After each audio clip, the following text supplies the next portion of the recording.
Welcome to the Dynasty Deep Dive, where we go beyond the surface and into depths unknown. I'm joined by a very special guest today, Director of Analytics at Player Profiler, Evan Ringler. Evan is like such a key part of what makes Player Profiler the award-winning data and football insights platform that you've come to love. So really excited to bring him on the show today, talk through his two biggest targets and two biggest avoids in fantasy football for 2025. Talk to him about some of the data he can lean on, talk to him about some of the players he's tweeted about. So we're going to get right into things. Last show, I brought on Kent Lee Platt to talk about the RAS score. He was high on a certain player coming out of Ohio or Iowa State for athleticism reasons.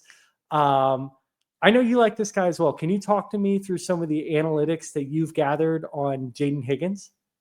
Sure. So Jayden Higgins' last two seasons look very strong when you compare them to other power conference wide receiver seasons over the past 10 years or so.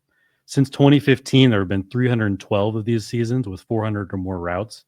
And in this sample, last year's Jayden Higgins ranks 8th among all of them in receiving grade and 4th in all of them in first downs per route run. The only guys ahead of him in first downs per route run are Devontae Smith, Malik Neighbors, and Mike Williams. So that's some pretty great company. Wow. And he also had an incredibly strong 2023 as well on a per route basis. So I absolutely fell in love with Jayden Higgins from an analytical perspective, but we can talk through some of the questions that we have. Yeah, I mean, let's not rain on the parade just yet, but Matt Harmon definitely had some questions on his route running sample that he did for reception perception. I'll see if I can pull that graphic up in a minute here, but I want to start with one that I found from your X. And Evan, where can the people find you? Just so as they're watching this show, if they want to see like, oh, where can I find more stuff like this? What's your X handle?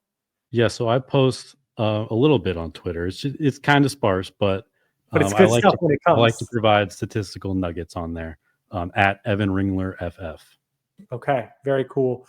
So not just nuggets, man, full blown graphics. So this is what you had put on there.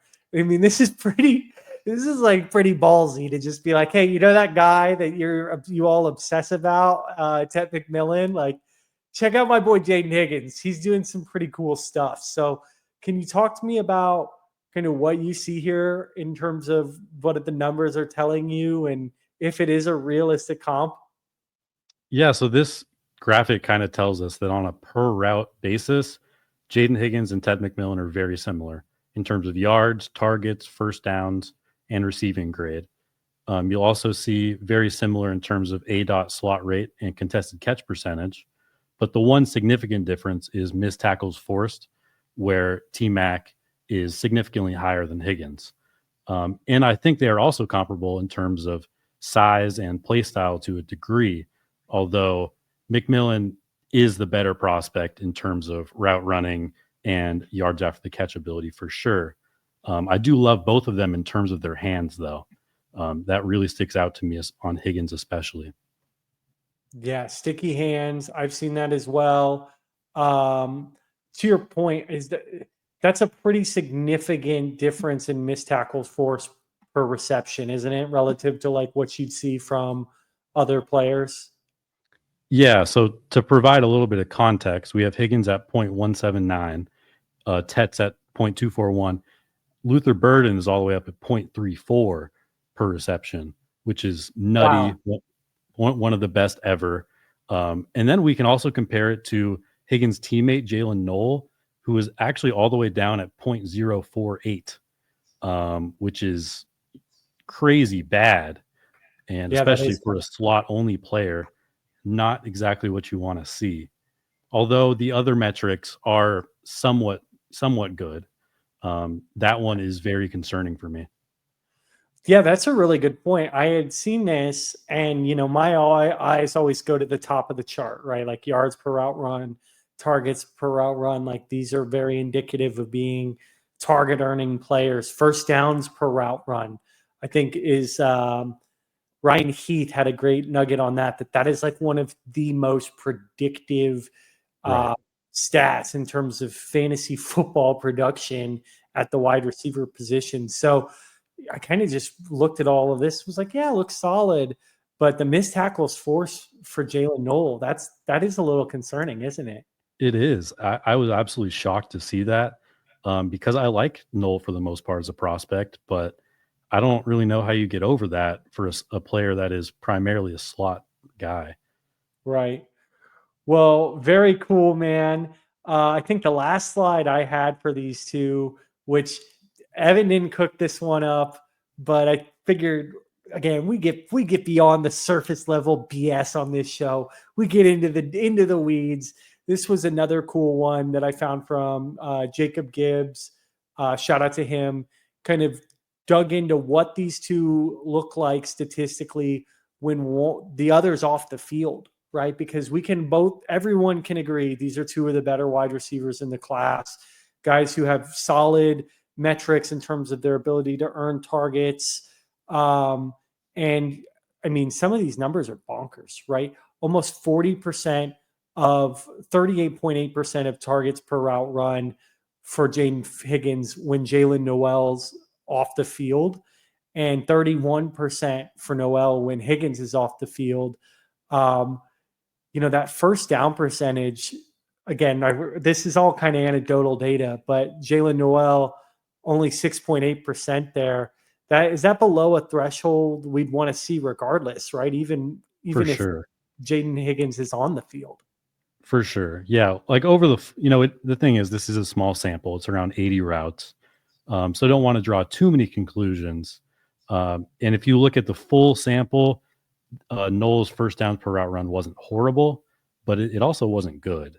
The data point that sticks out to me most from this graphic is the yards per route run, though, because they're very similar over the full sample, but Higgins rockets into the stratosphere when Noel comes off the field, while when Higgins goes off the field, Noel just kind of stays around the same. Yeah. Yeah, that's a great point. I still think there's so much to be unearthed here around these two receivers specifically. Candidly with you, as it currently stands, I do have Jaylin Noel over Jayden Higgins, which is maybe a bit of a I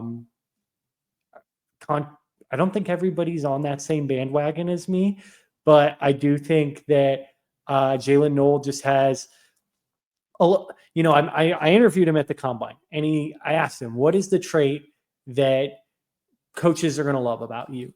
And he said, my competitive nature. And I could just feel it in his head, or like I knew what he meant when he said it, Yeah.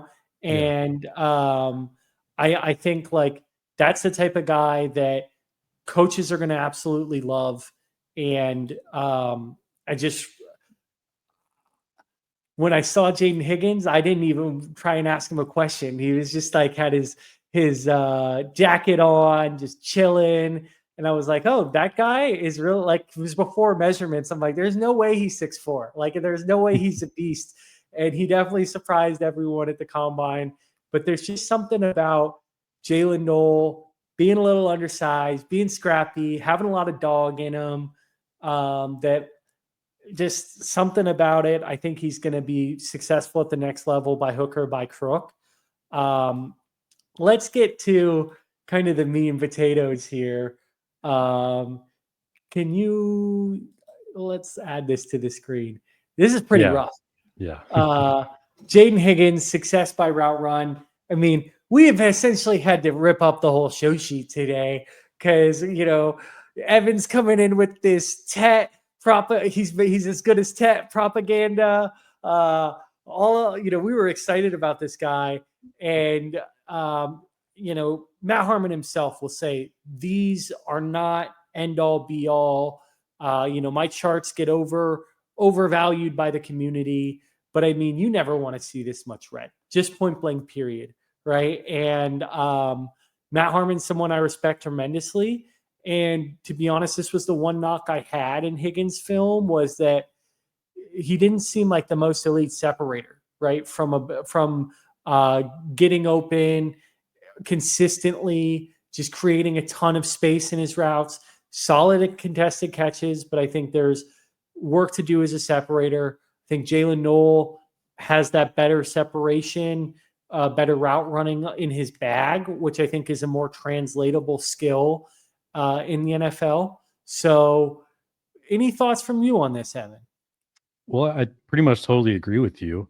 It's been established that I love Jayden Higgins, but it is very hard to ignore this. I respect the hell out of Matt Harmon, and I generally trust his process because he is the guy that grades every route, and that is something you just don't see across the industry. So I respect the hell out of that.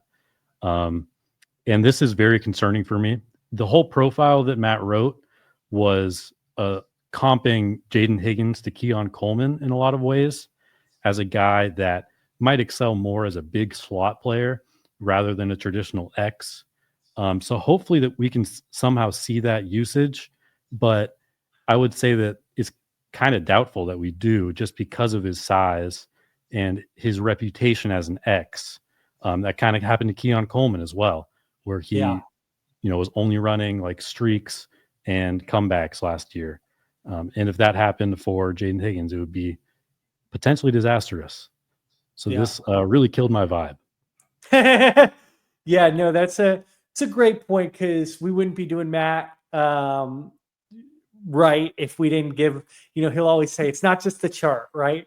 But I thought the same thing when he said that about Keon Coleman last year. Like, well, he could be good if he was in this Juju role, right? This Juju Schuster big slot role, and it's like, that's cool, Matt, but like, you're not, the coach of the team that's drafting him, right? Like, you're brilliant, but not everyone else is as brilliant as you, right? And so I agree. And even when I had Kent on the show to talk about Jayden's Higgins RAS score, he even said, like, this is not a guy who you're going to be using his vertical or his height and on the boundary. Like, that's just a knee-jerk reaction from a coach, right? So sad to see. We hate to see it, but it is what it is. So thanks for diving into that with me, Evan. And that kind of brings me back to this wide receiver class as a whole, where almost every prospect in the class has things that you can love about him and things that you can hate. And for me, Higgins was, before this dropped, Higgins was the guy where I'm like, I'm all in. And now he's just like everybody else, where it's impossible to say without knowing the draft capital and landing spot, especially. They're just all conflicted profiles, I would say. Yeah, I mean, even a guy like Travis Hunter, who's just got like a point blank, like, the dude's a baller. Nobody can question the reception perception profile, the analytics, none of it. But even then, you're like, but is he even going to friggin' play wide receiver? Right? Yeah, I was actually talking to our boss, Matt Kelly, about this today.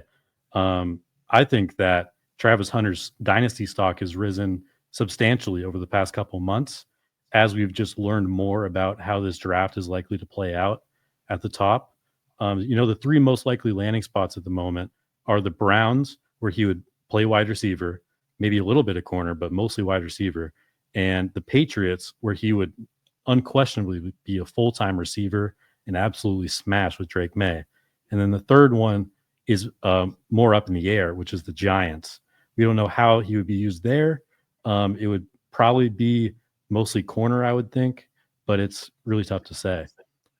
Yeah. So yeah, two of those three spots are awesome, pretty much.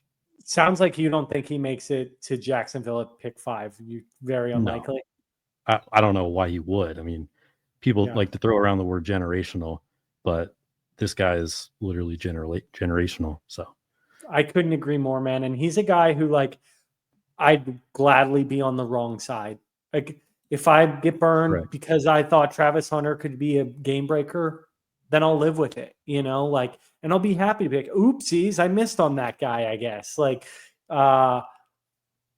okay, you know, but I think this is the type of guy who like has gold jacket potential, For and sure. that's the type of people I want on my team. Like, so yeah, well, cool to hear that you feel the same way about him. So, had to open it up with Jayden Higgins because of some of the propaganda that you had posted around him. We Yep. talked about 2 targets and 2 avoids for you in 2025.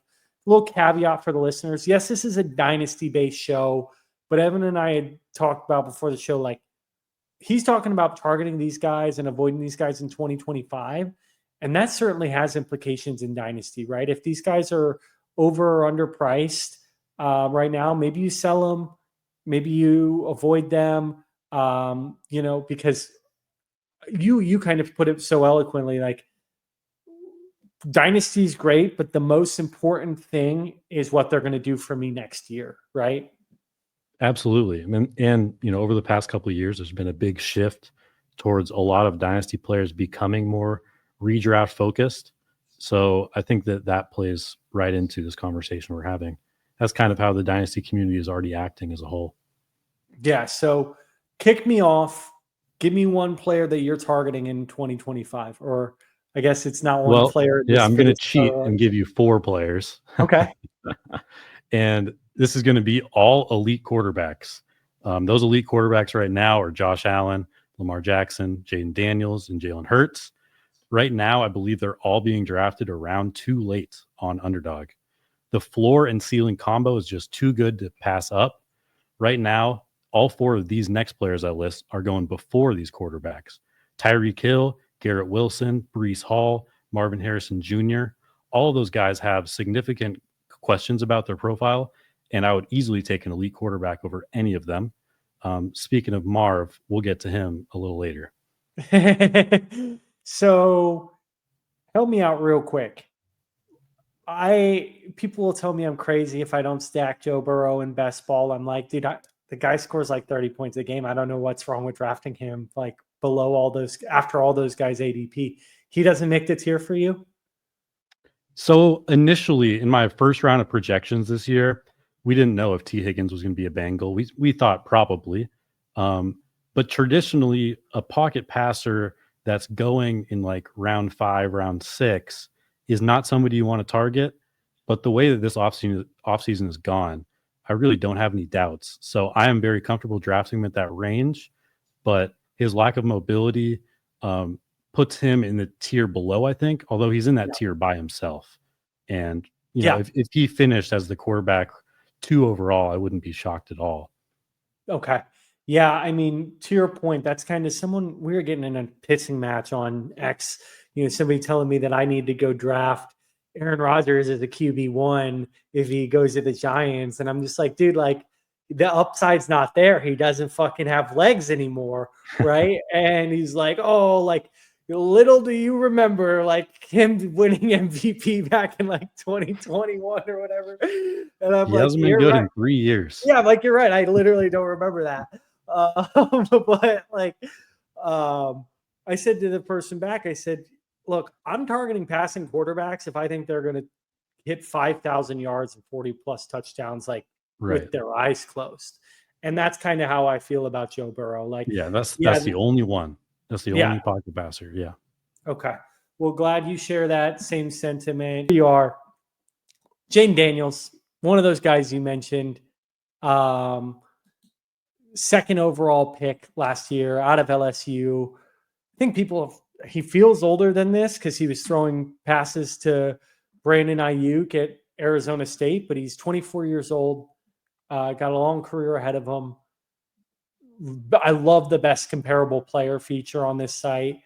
Lamar Jackson's a fun one, and I think a really good one. Awesome rookie year statistically here. Any notes from his profile on Player Profiler that you think pop out to you? Well, it's just the fantasy production, right? Quarterback 2 in points per game, quarterback 2 expected points per game. Looks like quarterback 3 in best ball points added. which, as a rookie is incredible, especially when you really only have one established receiver. Other than that, you're throwing to De'Ami Brown and Zach Ertz. And even the running game wasn't that great.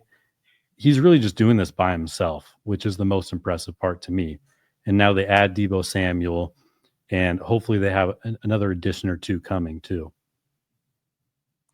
Yeah, I've heard some talk about, maybe beefing up that offense even more. Yeah, look at all this Second rushing in carries, yeah, I was going to say 148. these rushing stats are exactly what you want to see. Yeah. Top three in everything across the board. Yeah, just a fantastic year for the guy. Are you like in Dynasty? Would you go like all in and trade multiple firsts and give up a house for a guy like him, or do you have any concerns about doing that? I mean, no doubt. I play in superflex leagues. I don't know if that's what we're talking, but Yeah, sure. in superflex, it's like 5 firsts. Yeah. And yeah, just send them away as long as most of them are looking mid to late. Who really cares? You're not getting Jayden Daniels with those picks most likely. So yeah, he's the 101 in superflex in my opinion in startups.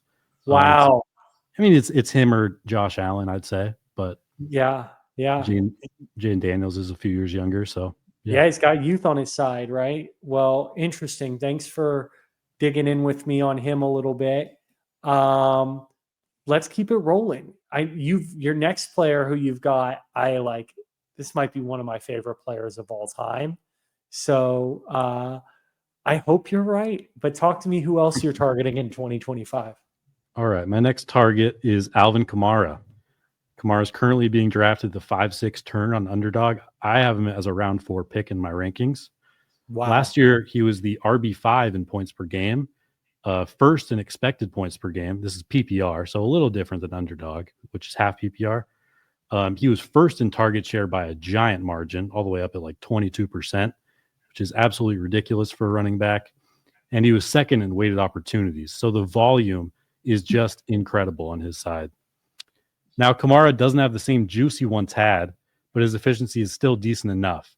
He had 15th breakaway runs, he ranked 15th in breakaway runs and 8th in EPX, which is our measure of explosiveness. And then in terms of situation, not much has really changed. I don't expect the Saints to spend significant capital at running back, as Kamara is most likely tied to the Saints through 2026. And they haven't added anyone significant. So, we should expect Kamara to once again see a 20% target share. Wow.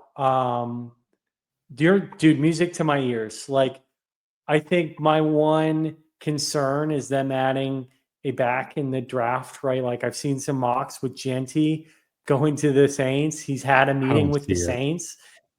I know. I'm like, what the fudge? Like, I think don't do that to my boy. Yeah, I think that would be one of the stupidest non-quarterback moves like people have made in the draft in a long time. That would be beyond stupid. Even though, Genty's Why do awesome. you say stupid? Well, because they're in a really bad spot. They're not going to be competing for several years. And drafting a running back is like lighting that pick on fire almost, even if it's Genty. You'll sell a lot of jerseys, sure, but they need offensive line. They need defensive line. They need a quarterback. You need to have all that stuff in place before you draft a running back. High, yeah. at least. No, that's a great point. I think it often gets forgot about because you start getting excited about having weapons. But I think Daniel Jeremiah said that during the scouting combine of like, draft a running back as like that final piece, right? Like when you've got a line, you're ready to compete, add a freaking star in the backfield. And that way you're not wasting their time and you're not wasting a resource like them that's going to burn up in 3 or 4 years. Right. So yeah, you don't want your running back to come first. Like let's think about the best players they have at premium positions. It's Chris Olave, if he stays healthy.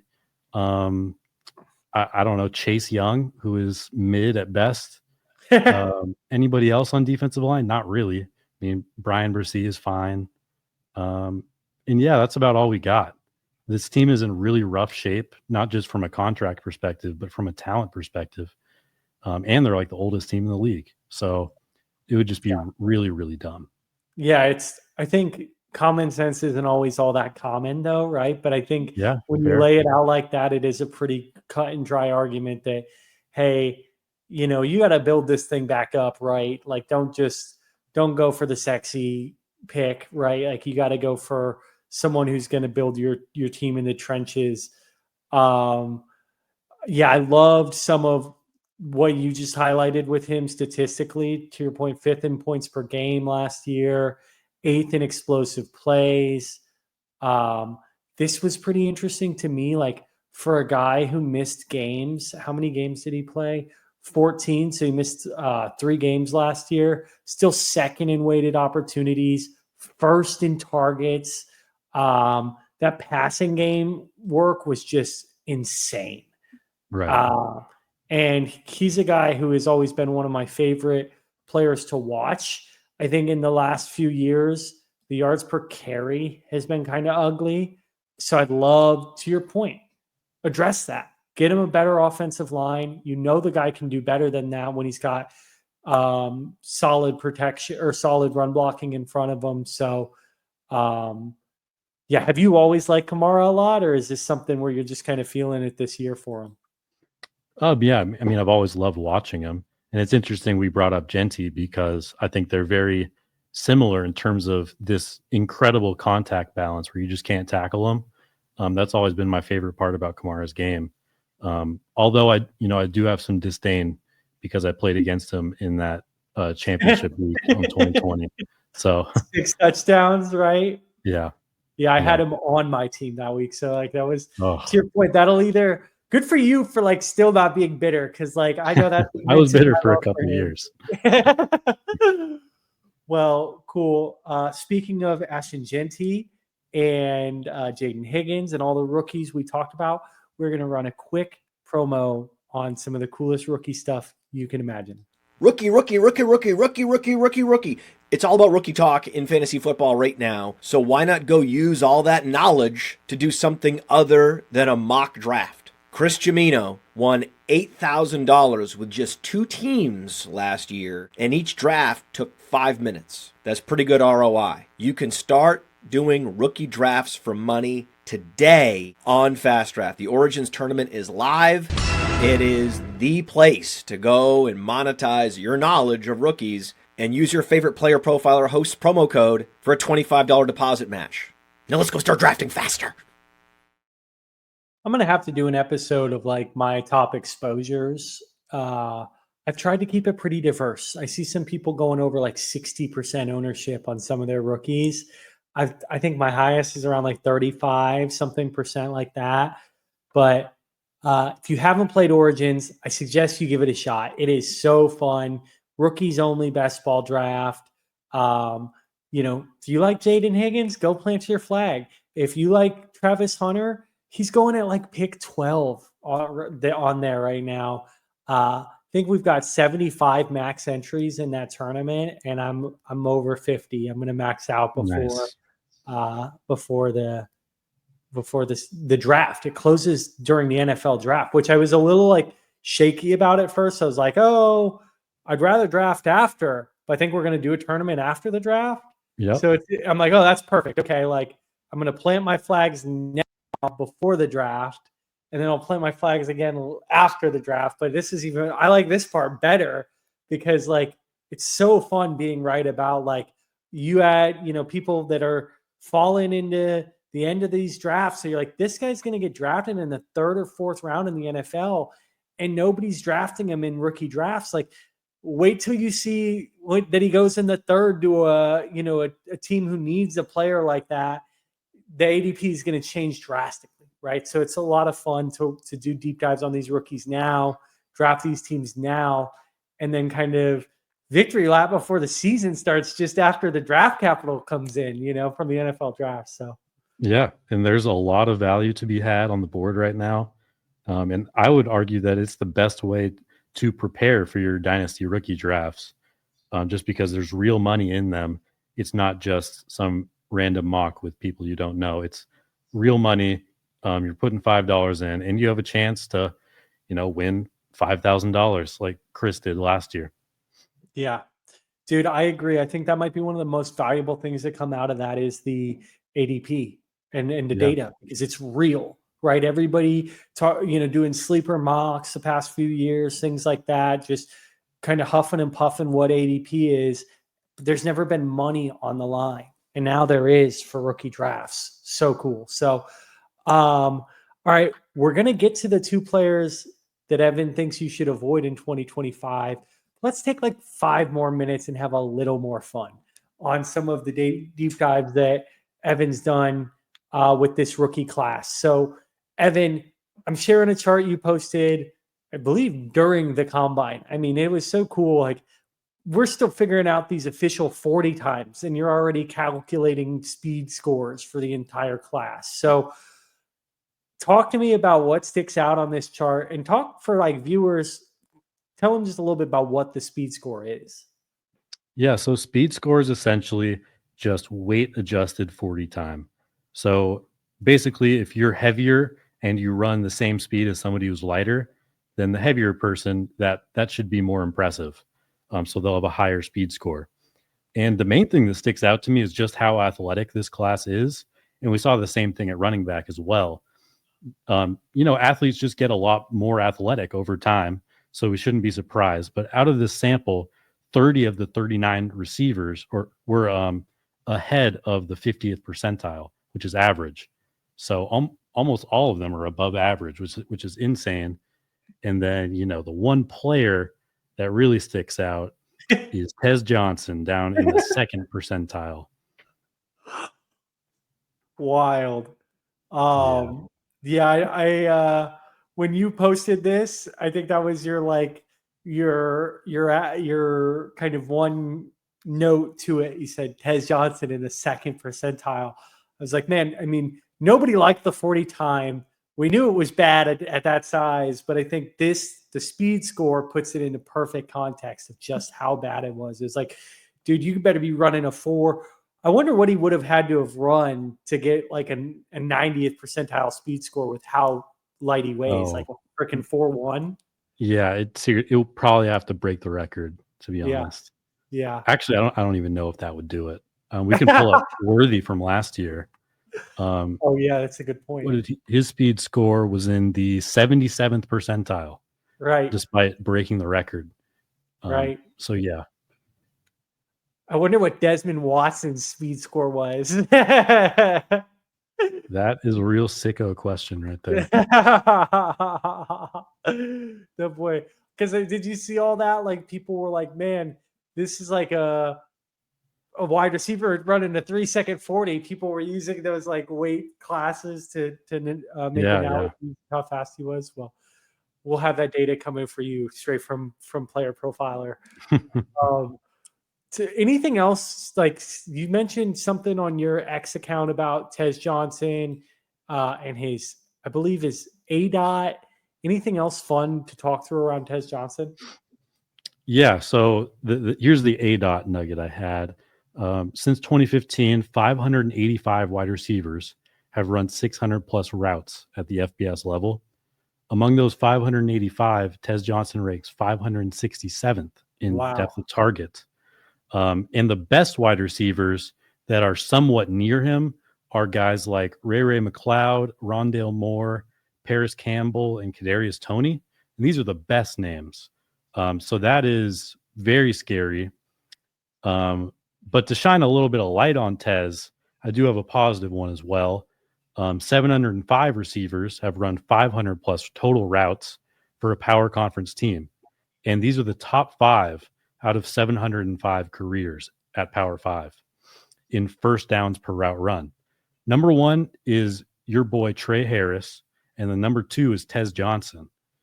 And those are the 2 best careers in terms of first downs per route run, which is insane that we got both of them at 1 and 2 in the same class. But we should also mention that these guys moved to the Power 5 schools later into their career. So they have an inherent advantage there. They kind of came in older, right, with less dinging up their their production with like being younger prospects who hadn't fully developed yet. Yeah. Yeah. So it sounds like there's kind of two sides of that coin. That's like such a dichotomy with him, right? Like solid agility drills, terrible 40 time, terrible A dot, really good first downs per route run. So like, I know he wasn't one of your targets or avoids for this show, but any thoughts on like, are you touching him or are you staying away from Tez Johnson? For me, I was somewhat interested before the combine, and now I am just completely out. I think he's a zero, not worth rostering in any format. But yeah, it's just impossible to ignore the speed score and the A dot. I think that takes more precedence than a couple good seasons when he was older than the guys he was playing against. But it's unfortunate because I want to see one of these tiny guys succeed, like Tank Dell, but we just haven't been able to see it yet. If Tez Johnson gets drafted by the Denver Broncos, 5th or 6th round, let's say, still no? No, I'm sorry. I'm out. Okay. No, it's okay. I don't. Just had to ask. All right. Last thing before we get back to Evan's 2 avoids for you in 2025. We're going to have a little Tre Harris party. We're going to have a little party about Tre Harris. This is the first. If you are with me on the Dynasty Deep Dive for the long haul, there will be multiple Tre Harris pipe up sessions. I mean, this guy is like unreal from He's the small analytics. sample god. yeah, exactly. Like just the numbers are. It's to your point. It's not a ton of data to back it, but there's enough there to be statistically significant. Is that fair to say? I would say so. I mean, it's hard to ignore a yards per route run over 5. Yeah. That's never been done before by anybody at the FBS level. I was curious about that because I was digging back as far as I could, like my brain started rotting, but I went back like 12, 15 years or something. Didn't find anything even that close. And like the only ones that were that close were like guys who went to like Air Force with like 40 targets or some. Yeah. And I had a minimum target threshold in there and they would like just hit it and, you know, get, they would still only be at like 3.8 yards per hour one, which was like still phenomenal, right? Like that's for reference, like 2.5 is pretty damn good. Like 3 yards is like amazing. 5 yards per route run is like, it almost smells a little fishy because it's so damn good, right? So, you're not. I guess my one question was when I put together this show sheet, I said, you know, give me your targets and avoids, kind of like leading you to water. Like, let's talk about Jayden Higgins and Tre Harris. You don't have him as one of your targets for me on this show, and maybe elaborate a little why not. Well, I don't. And the reason why not is just because it is such a tough evaluation. Like we were talking about at the start of the show, this class is just full of weird profiles that are really tough to parse. And, you know, it's just impossible for me to figure out, is this small sample actually indicative of his skill set? I would bet that he's not, you know, if you gave him a bigger sample, he wouldn't actually have a 5 yards per route run. But you would probably be really good still if it's that high. So I would say that I am in on Tre Harris, but I am still reserved just because we have never really seen a prospect like this. Yeah, it's a good point. I asked him at the combine. This question went viral. I asked him at the combine what he's got to do to have a career like Jonathan or AJ Brown and not like Jonathan Mingo. It is kind of funny. It's just like rolled off of like he's just answered like a perfect answer that you should answer of like, you know, go to work every day, not be satisfied. But yeah, by the end of it, people were clipping just my question and not even his response and being like, bro, what the fuck? Like, you know, it's like, oopsies. But you got to ask those hard hitting questions. No, it was a great question. Thank you, sir. Thank you. Yeah. All Okay, well, let's stop holding out on the people. Let's give them what they need. You mentioned that we would go back to this guy later in the show as one of your avoids. You actually mentioned both of these guys as people that are getting drafted over Jayden Daniels that you'd probably avoid. Talk to me about Marvin Harrison Jr. and why you're out for 2025. Yeah, sure. So here's the case. Right now, he's being drafted in the mid-third round on Underdog at wide receiver 18. Last year, he was the wide receiver 39 in points per game. He was 37th in target share. He was 50th in target rate. He was 66th in target quality and 58th in yards per route run. So nowhere close to that wide receiver 18 that he's currently being drafted at. Last year, I was defending Marv throughout the season. He was playing the wrong role. They had him playing a boundary X receiver, mostly just getting like contested sideline targets, which is not his game at all. And I fully believe in him that if he finds a new role and situation, he could be really good. But his situation is the exact same. Not a single thing has changed. Same play caller, same quarterback, same skill players around him, same everything. So why are we expecting him to suddenly blow up and be the wide receiver 18? I am super confused by this. I think it's just people are still holding on to what they thought they were going to get, right? Sure. But I think to your point, like the situation hasn't changed. If anything, it could get worse, right? Like people have talked about them adding another wide receiver in the draft, which I don't think is like, it's not a need for them. They've got like Greg Dortch and Zay Jones, right? And Michael Wilson, solid. Michael Wilson's all right. He's all right. But I think, who's to say they couldn't shake it up and go with like a Matthew Golden or some sort of higher end pass catcher in the early rounds. Again, it's not guaranteed, but at this point, I do think it's a little rich for me as well. I always like Marvin or Malik Neighbors over him kind of coming out, and it just felt like such a crazy take a year ago, but he's a solid, I think he's a solid player, but to your point, it's hard to get excited about targeting anybody who's catching passes from Kyler Murray at this point, Yeah, except for Trey McBride, who's going to smash and absolutely destroy all the other tight ends this year. Yeah, that doesn't count. Because Kyler's so little, he can only see so far, and Trey playing tight end and in the slot is kind of close for him. So he's like, I see that guy. Yeah. Cool. Well, that's got to suck for some people to hear, but it's good you hear it here first. Talk to me. Well, the good news on that is he still has a lot of dynasty value. You can sell him and probably buy him back next year. I think that would probably be a good strategy. I wonder what you could get for him. You could probably get the 101 almost, or close to a Gianti, depending on the buyer. It would have to be like a super wide receiver heavy market. I don't see that happening, but you could easily get a mid first, I would think. Dude, I'm thinking 102 or something. Just here. Because he's Marvin Harrison's son. It's not because of how he played last year. It's, this guy won the Biletnikoff, right? Top 5 NFL draft capital. Let's do it. Let's pull up the data deep dive. Best comparable player, AJ Green. Solid size. Look at that headshot. That headshot's kind of fucking cool too. So,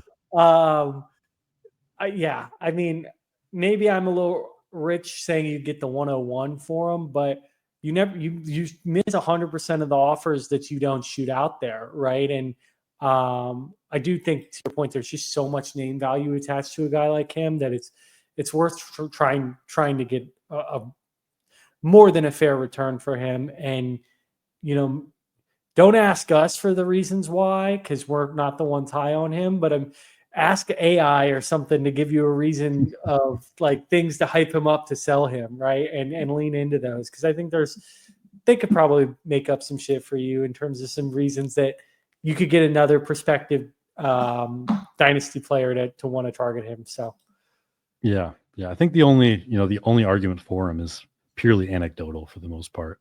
But yeah, let's move on to my last avoid. Yes, sir. Another very high-profile wide receiver. He's currently being drafted at wide receiver 12 on Underdog in the second round, and that is Tyreek Hill. And here's my thesis on him. He's a 31-year-old wide receiver whose reliance on athleticism and just had a very disappointing season. His situation looks very similar to last year, and yet the Underdog market is expecting an elite bounce back. With some data here, last year he was wide receiver 29 in points per game, wide receiver 22 in expected points per game, 38th in target share, 35th in target rate, 34th in quality of his targets, 33rd in yards after the catch, and 38th in yards per route run. So he was very disappointing from a statistical perspective and in fantasy, yet people are expecting a bounce back. Well, I'll tell you why. I mean, you start on this page and you get real excited. I mean, look at these from an athleticism perspective, right? Like, he's got burners, and you see the best comparable player, Steve Smith. I kind of like that. But I think I read some data about him last year that, he was topping 23 miles an hour in 2023. I think he got over like 21 maybe once last year. And I might have not even been over 21. It might have been between 20 and 21 miles an hour. So that's when the cheetah loses his legs. That's like a big, big issue, right? And so I think there's more digging to do there. Obviously, some conversations about him getting traded or moved on from. I think any scenario other than where he's in now is probably a downgrade, because he's like clearly the alpha. He's got rapport with Tua. Mike McDaniel's calling the shots. Like, you could make an argument that he could land in a better situation, but it would be a tough. You'd have to think pretty hard, and it'd have to be a pretty perfect scenario to be an upgrade for him. So, and I don't think his situation right now is all that great anyways. The Dolphins don't have an offensive line. And with Tua, that really complicates things because he needs an offensive line more than anybody. And yeah, I mean, that whole offense was really disappointing last year. And I don't know really how it improves except for, maybe Tua plays a few more games. And that's kind of like their only path. Maybe McDaniel has some tricks up his sleeve. But again, like, this is mostly anecdotal stuff. Yeah. Yeah. And I mean, to your point, I think about anecdotal stuff, you can't even take solace in the explosive plays. Like, we can't even gas you up and tell you this is a top 10 guy still in terms of like explosiveness and splash plays. So without those, you really don't have much, Tua, again, probably has to do with some of the O-line issues, but like, this is just not great. Below 38th in every single thing on this line for efficiency. Yards per route run under 2 is not something you've gotten used to seeing with Tyreek Hill since he's been in Miami. So I love the call. I think I'll be honest, this was a wake-up call for me when you listed him, because I'm like, go get Tyreek Hill in the fucking 3rd or 4th round. Like, this guy's the second overall pick, 2nd or 3rd in drafts last year, pretty consensus. And now, I think a lot of people could say, oh, you're getting a discount on him. So not the case from Evan's perspective. Evan, you've been awesome, man. This was a fantastic show. Really enjoyed having you on, talking through some of the players you're targeting and avoiding in 2025, how you can use that for dynasty purposes, some of the work you've done with the data deep dives that you do for Player Profiler. Again, at Evan Ringler FF is where the people can find you. Yep. And then, you can always see my work on playerprofiler.com.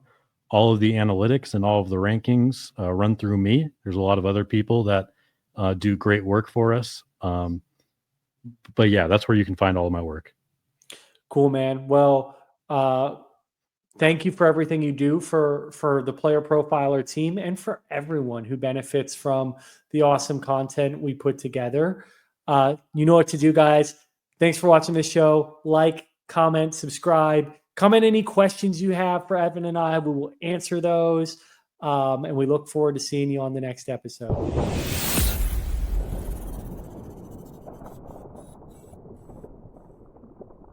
From the Podfather to you, I deeply appreciate you tuning in. And many ask, what can I do? What can I do to help support the hosts, the research they do, the production costs? Go to PlayerProfiler.com, Dynasty Deluxe, World Famous Draft Kit, Rankings, DFS Dominator, and of course, Data Analysis. Subscribe to any one of those, and you support all of us and take Player Profiler to the moon.